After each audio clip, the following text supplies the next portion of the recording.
কার কার গরুর মাংসের ঝুরা মাংস পছন্দ সেটা অবশ্যই জানাবেন। এই তো রান্না করে ফেলছি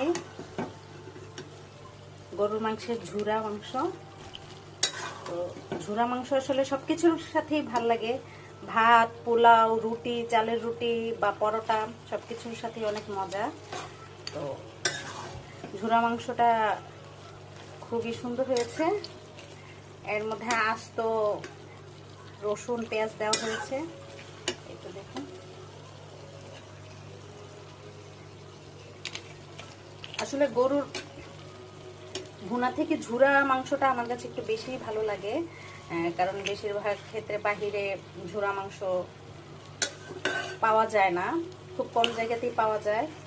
আর বাসা তো ঝুরা মাংসটা আসলে করা হয় না তেমন, কিন্তু এই ঝুরা মাংসের ভুনাটা অনেক বেশি মজার।